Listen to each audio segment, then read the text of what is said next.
नमस्कार। आप सभी का सनातन धर्मसार चैनल में बहुत बहुत स्वागत है। जैसा कि आप सभी जानते हैं कि कल से पितृपक्ष की शुरुआत हो चुकी है। पितृपक्ष या श्राद्ध हिंदुओं द्वारा अपने पूर्वजों को याद करने के लिए 15 दिनों का एक अनुष्ठान है।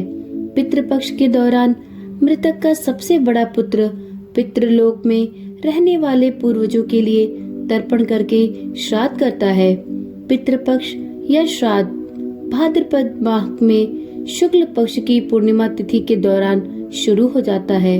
हिंदू पंचांग के अनुसार इस वर्ष 29 सितंबर से पितृपक्ष की शुरुआत हो रही है और इसका समापन आश्विन कृष्ण पक्ष की अमावस्या तिथि को होगा। अमावस्या तिथि इस बार 14 अक्टूबर को पड़ रही है। पितृपक्ष अश्विन अमावस्या पर समाप्त होते हैं। इसे सर्वपितृ अमावस्या भी कहते हैं। इस वर्ष अधिक मास की वजह से इस साल सावन 2 महीने का था। इस वजह से सभी व्रत त्योहार 12 से 15 दिन देरी से पड़ेंगे। आमतौर पर पितृपक्ष सितंबर में समाप्त हो जाते हैं, लेकिन इस वर्ष पितृपक्ष सितंबर के अंत में प्रारंभ होकर अक्टूबर के मध्य तक चलेंगे।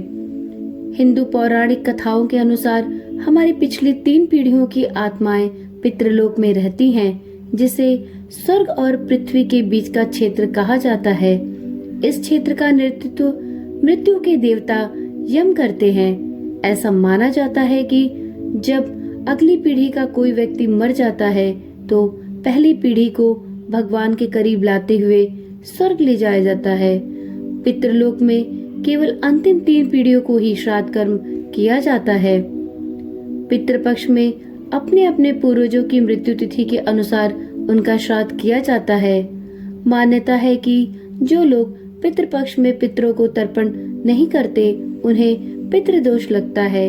श्राद्ध करने से उनकी आत्मा को तृप्ति और शांति मिलती है। वे आप पर प्रसन्न होकर पूरे परिवार को आशीर्वाद देते हैं। प्रत्येक वर्ष लोग अपने पितरों की आत्मा की शांति के लिए गया जाकर पिंडदान करते हैं। परंतु क्या कभी आपने यह सोचा है कि पितृपक्ष सदैव 16 दिन के ही क्यों होते हैं? वास्तव में शास्त्रों के अनुसार ऐसा माना जाता है कि किसी की मृत्यु इन 16 तिथियों के अलावा अन्य किसी भी तिथि पर नहीं होती। यानी कि जब भी पूर्वजों का श्राद्ध किया जाए तो उनकी मृत्यु तिथि के अनुसार ही करना चाहिए।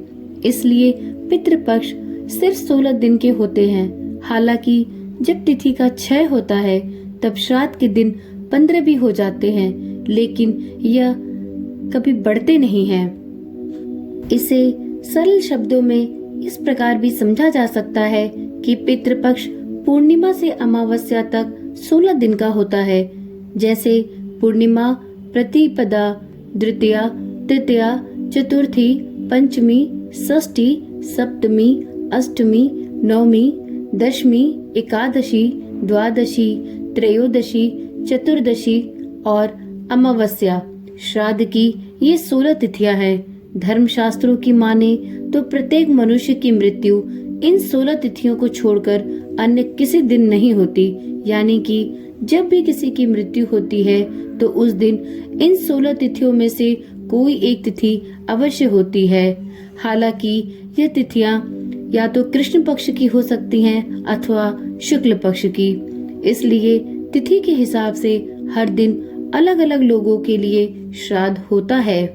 ऊपर बताई गई 16 तिथियों में से एक तिथि में यदि किसी की मृत्यु होती है, चाहे वह कृष्ण पक्ष की तिथि हो या शुक्ल पक्ष की, श्राद्ध में जब यह तिथि आती है, जिस तिथि में जातक की मृत्यु हुई है उस तिथि में उसका श्राद्ध करने का विधान है।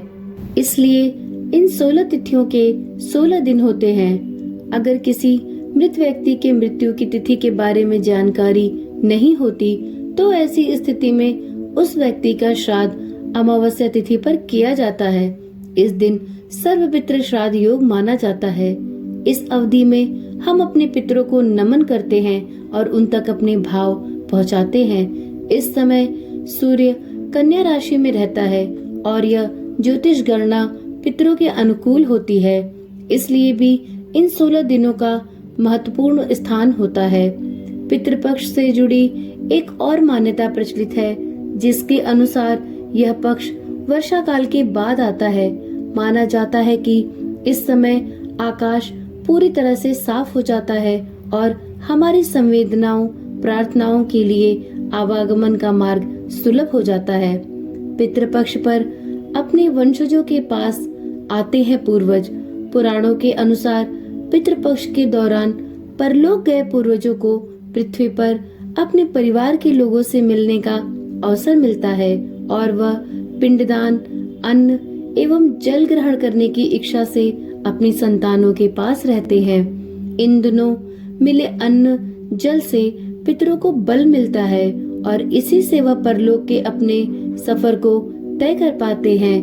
इन्हीं अन्न जल की शक्ति से वह अपने परिवार के सदस्यों का कल्याण कर पाते हैं। यदि उनका श्राद्ध नहीं किया जाता तो वह दुखी और कुपित होकर अपने वंशजों को श्राप देकर वापस लौट जाते हैं। इसलिए पितृपक्ष के दौरान फूल, फल और जल आदि के मिश्रण से तर्पण देने का विशेष महत्व होता है।